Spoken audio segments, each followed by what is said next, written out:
My God never change. Yesterday, today, forevermore. Oh Lord, my God, you never change.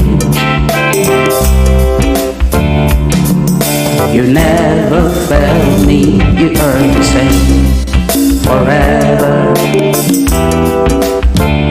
You never change.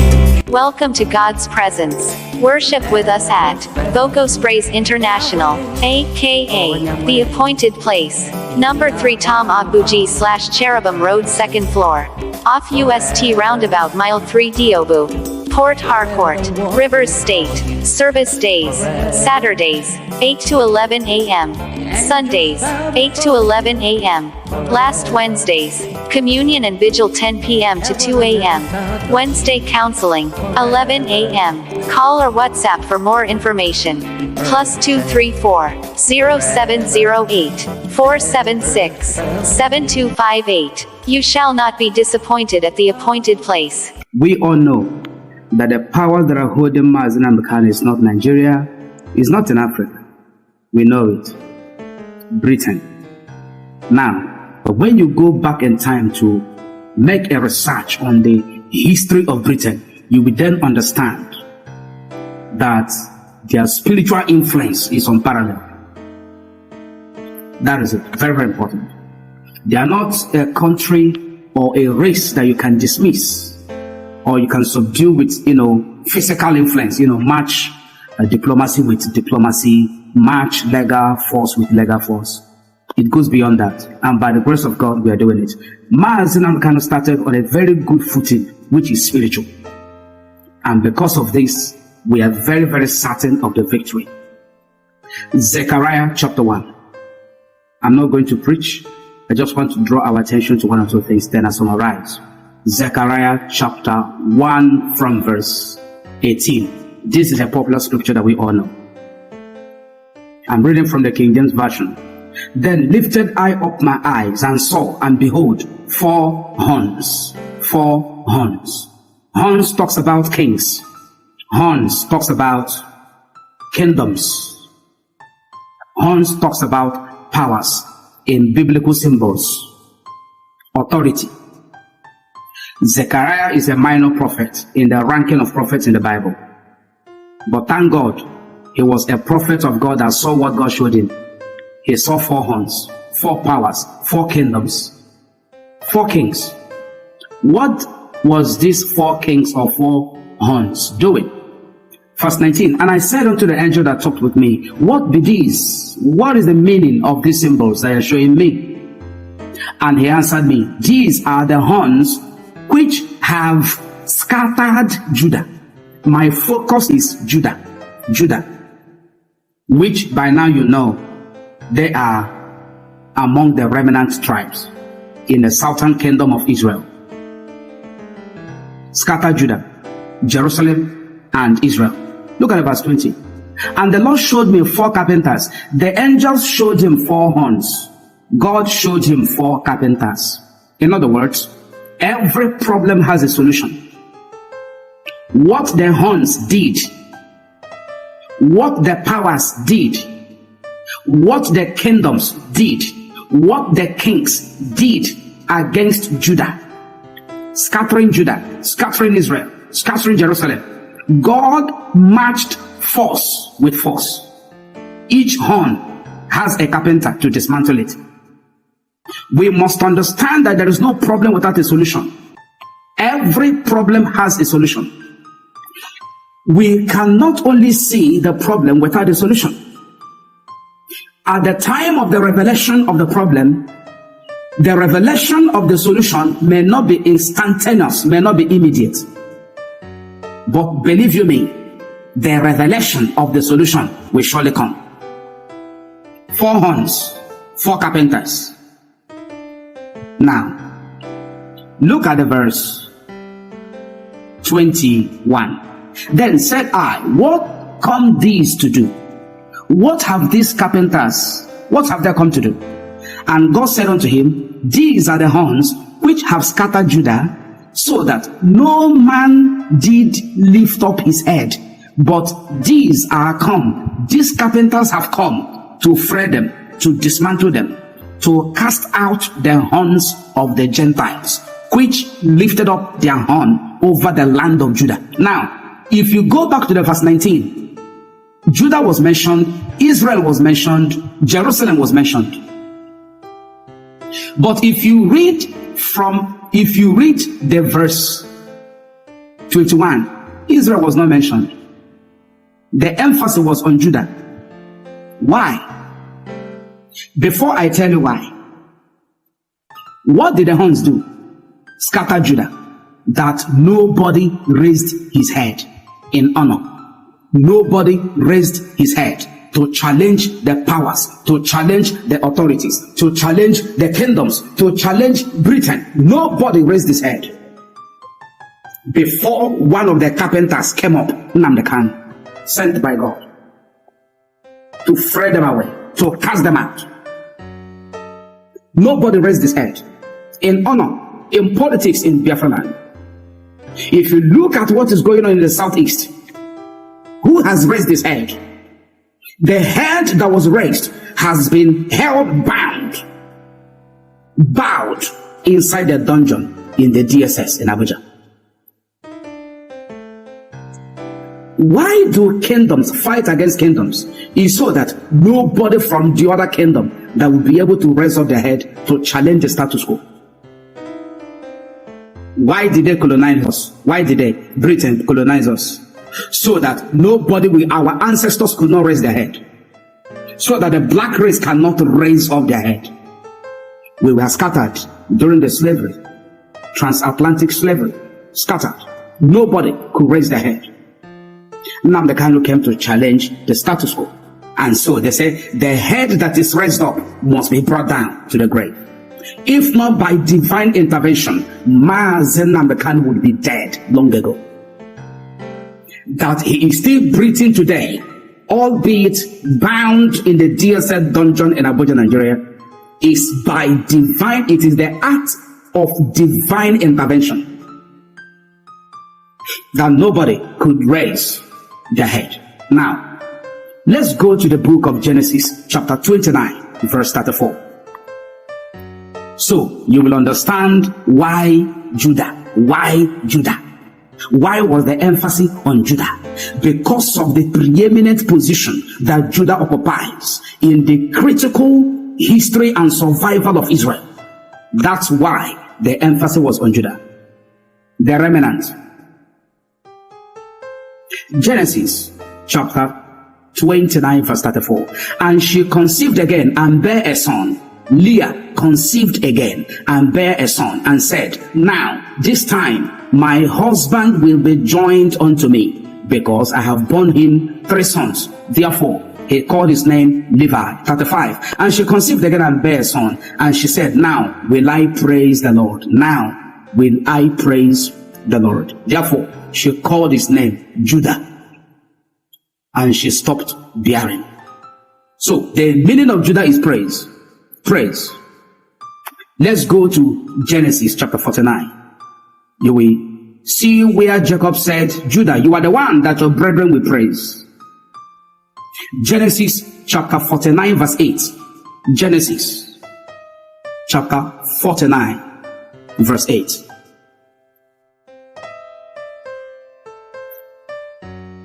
New Living Translation says, Judah, your brothers will praise you.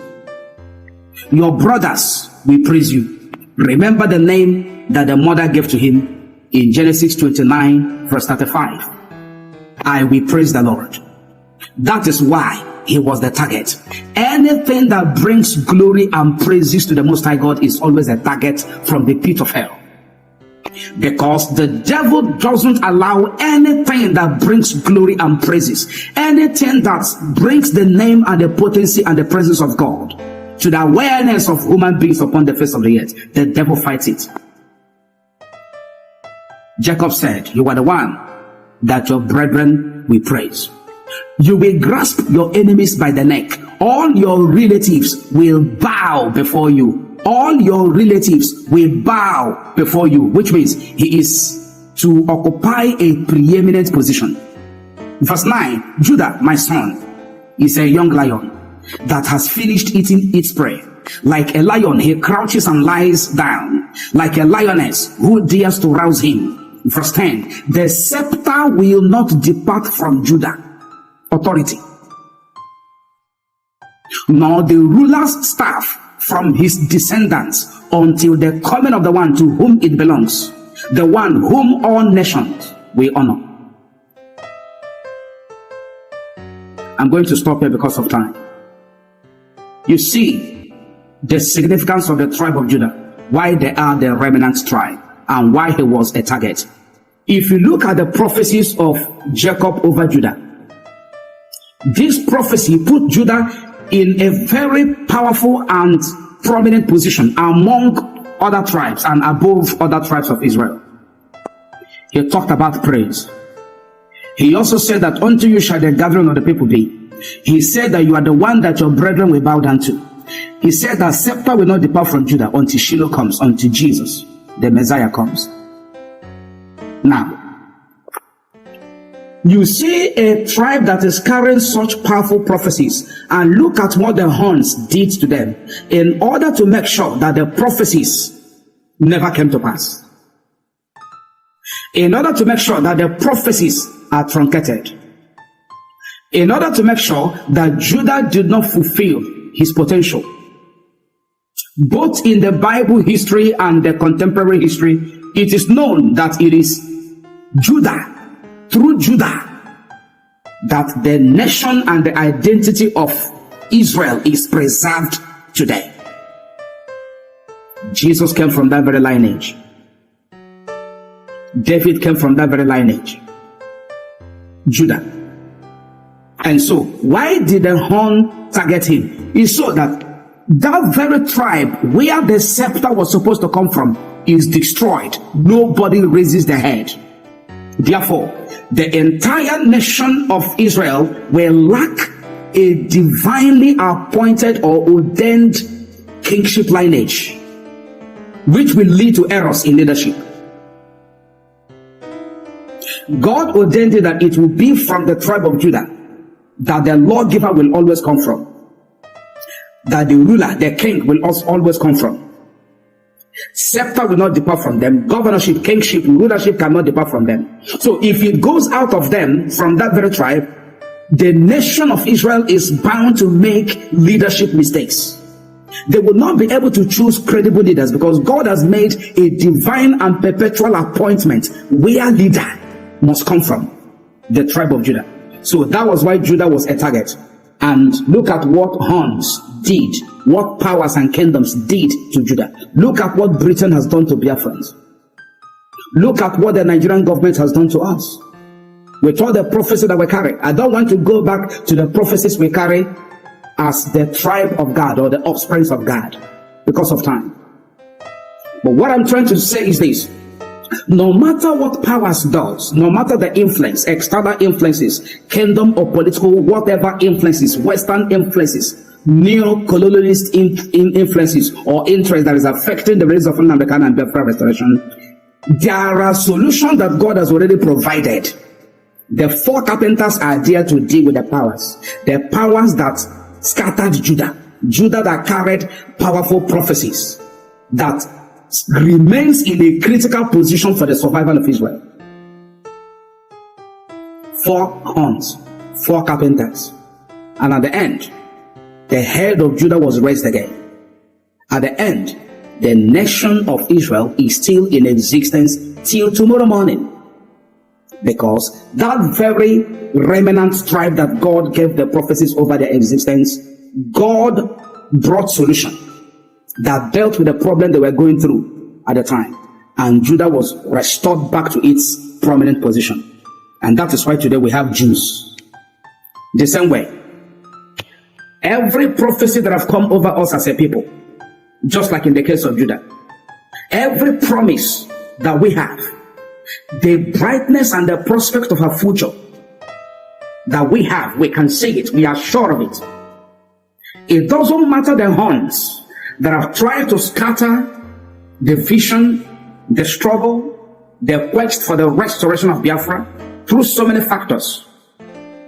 God has not left us destitute of solutions. And believe me, as we continue to persevere, as we continue to stand constantly, it does not matter the pressure we are undergoing, as we continue to make all our contributions in terms of idea, in terms of spiritual, in terms of connections, diplomatic, legal, organization, and all of that, these same horns shall be dismantled, and Judah shall raise his head. Nnamdi Kanu shall come out. Biafra shall be restored. And there is nothing Britain can do about it. And there is nothing no government in Nigeria can do about it. The same God that gave us the victory at the United Nations, that same God is still here with us. He will perfect what he has started. Don't give up. It doesn't matter the challenges. Don't give up. At the end, we shall win. We have had the press conference or the press briefing of the legal team of Nnamdi Kanu. They are now calling for peace between Nnamdi Kanu, IPOB, and the Nigerian government. That is the summary of the whole thing. They have simply told the world that this is the far they can go. They are simply exposing to us that if not before now, that any moment from now, that Nnamdi Kanu is going to come under intense pressure to give up. Therefore, we must stand shoulder to shoulder with him. The time to give up is not now, because it is critical. Let's pray. Father, in the name of Jesus Christ of Nazareth, we decree and declare that by the authority of your word, O God, you will fulfill every promise you have made to us as your people under the covenant of our progenitor, that you will bring out Nnamdi Kanu healthy and alive, whom you have chosen as a very important and significant instrument in your hand to fulfill your promises in our lives. Every prayer we have made, every effort we have made, and we are going to make in the future, every contributions we have been making, and we are going to still make in the future, Lord, we pray that you crown them with good success. We look up to you. You are the God of all possibilities. He will come out alive, not on a stretcher, not walking with crutches, not on a wheelchair, not in an ambulance. So shall it be. This will be to your glory and honor. In the name of Jesus, we have prayed. Amen. Oh, my God never change. Yesterday, today, forevermore. Oh Lord, my God, you never change. You never failed me, you are the same forever. You never change. Welcome to God's presence. Worship with us at Voco Sprays International, aka The Appointed Place, number 3 Tom Nnawuihe / Cherubim Road 2nd floor, off UST Roundabout Mile 3 Diobu, Port Harcourt, Rivers State. Service days: Saturdays, 8 to 11 a.m. Sundays, 8 to 11 a.m. Last Wednesdays, Communion and Vigil 10 p.m. to 2 a.m. Wednesday Counseling, 11 a.m. Call or WhatsApp for more information. +234 0708 476 7258. You shall not be disappointed at the appointed place. Support the work of God under our care. Proverbs 11 verse 24. It is possible to give freely and become more wealthy. But those who are stingy will lose everything. NLT. The harvest is great but the laborers are few. Luke 10 verse 2. Dollar account. Nnawuihe Maxwell Nnawuihe. Account number 20405455574. 20405455574. Swift code FBNINGLA. FBNINGLA. Bank First Bank PLC. Naira account Maxwell Nnawuihe. Account number 10198666723. 10198666723. Bank, Polaris Bank Limited, given it shall be given to you. Good measure, pressed down, shaken together and running over, shall men give to you. Luke 6 verse 38. God bless you immensely. See you in church. Shalom.